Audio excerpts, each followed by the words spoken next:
Hey y'all, Chris Cookin' Nashville here. Today we're doing the requested take on the Starbucks sous vide egg bites. This is my version. You don't need a sous vide. It's going to happen in an oven. They're extremely tasty, and quite honestly, I think they're even better heated up than they are fresh. So you guys asked for it in one of my live streams. Here it is. I'm going to show it to you. Let's talk about some incredible egg bites, Chris Cookin' Nashville style. All right, y'all, these are the egg bites. They are fantastic. They're soft, they're beautiful, they're tasty. In these particular ones, I used smoked Gouda and bacon, but you can add anything into these that you want. You can customize these however you want. They're super low carb. They're very simple. They're very tasty. They take very minimal equipment and they happen pretty quickly. They're just so good. And they're just as good out of a microwave after they've been in the refrigerator as they are when they come right out of the oven. These things are incredible. Let me show you guys how we make them. All right, folks, here's how we're gonna make our egg bites. These are all the ingredients I need. I'm gonna have 6 eggs. This is a single batch. You can always do a double batch with 12 eggs. I have 3 ounces of cream cheese, so 1 ounce of cream cheese for every 2 eggs, 1 tablespoon of butter for every 6 eggs, and then you can top this however you want. But I have 3 slices of bacon that I've diced up and fried, and I have some smoked Gouda cheese. So this is going to be really simple to put together. We're going to take all 6 of our eggs, dump those down into a blender. If you have a high-powered blender, it makes it even easier. But we're going to put the eggs down into a blender along with the 3 ounces of cream cheese. If you don't have a high-powered blender, I'd suggest you soften that. We're going to take our butter and throw it in a microwave. We need to melt this down. Then we're going to pour in our melted butter in with the eggs and the cream cheese. Now you can season this however you want, but I'm going to add about a teaspoon of chives and about a teaspoon of parsley as well, because that's a really nice herby flavor for these egg bites. I'm also going to add about a teaspoon of black pepper because I really love black pepper.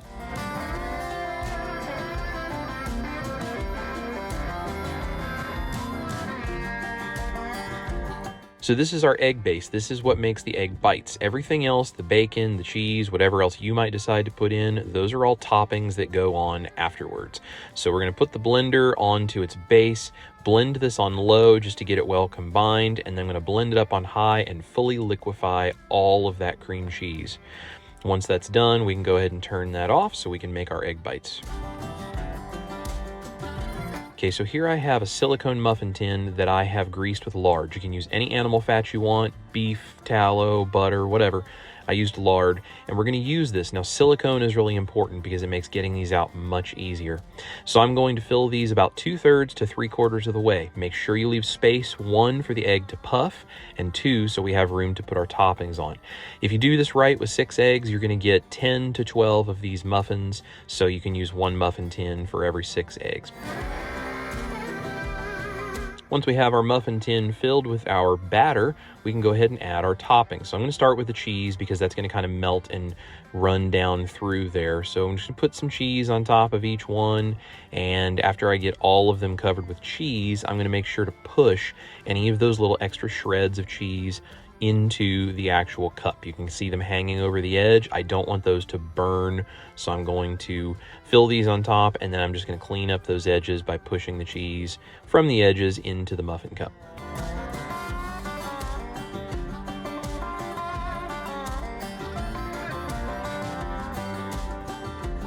Then I'm going to go ahead and add my bacon. And again, you can add any kind of cheese or any kind of meat. You don't have to add anything if you don't want. It's entirely up to you. These are very easy to customize, but this bacon and smoked Gouda is going to be a wonderful combination.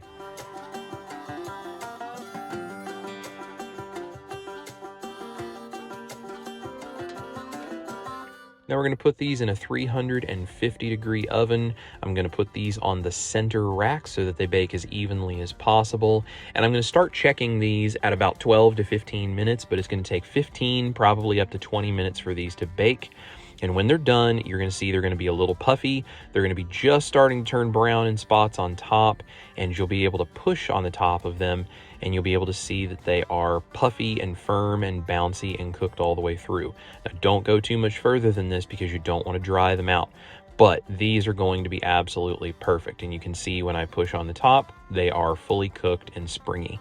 All we got to do is pop them out, plate them up, and enjoy these incredible egg bite muffins. And this is why the silicone tray is so important for that. We're just going to put a little bit of a stretch on it. Just kind of helps break up the edges.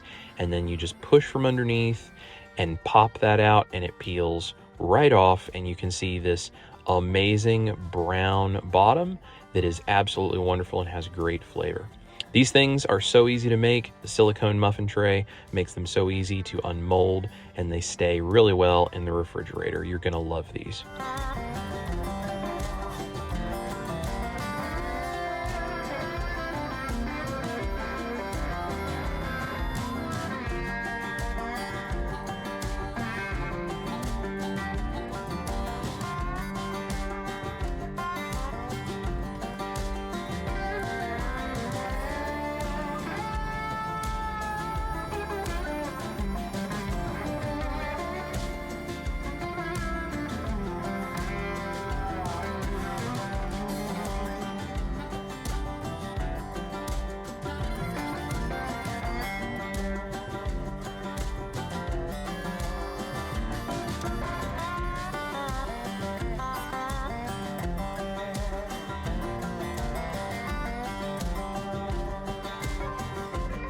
All right, guys, that's how we do the egg bites. Like I said, you can customize these with any additions you would like to add. Keep anything out of it you want to take away. They're super easy to customize and make them however you want them to taste, and you can also make them fit whatever kind of diet you want. You want to do keto, you want to do ketovore, you want to do carnivore. These are really flexible and they're easy to do that with, and they're just so doggone good. They're also great when you heat them up, so they're a great option to make a bunch of them, put them in either a refrigerator or even a freezer, and then you can heat them up when you need to have them for breakfast on the go, something like that. If you freeze these, I would recommend that you thaw them overnight in the fridge, because if you take frozen egg and you stick it in a microwave to try to heat it up, it gets real funky. I'd suggest you thaw it in the fridge. But you can make these in large batches. They're really easy. All of the things I used are gonna be linked down below. So the muffin pan, the silicone muffin pan, and all of the other tools, I'm gonna link those down below if you'd like to go pick something like that up. That makes everything much better and much easier when you have those to work with. That's it, guys. That's the popular request egg bite recipe that I've been working on. I appreciate you guys watching. All my links are down below if you'd like to support the channel. I love you guys. I really appreciate you being here. Thank you for watching. This is Chris Cookin' Nashville. Eat your meat and your egg bites. Love your life, and I'm gonna see you right here in the kitchen for the next recipe. Make sure I don't have egg on my face.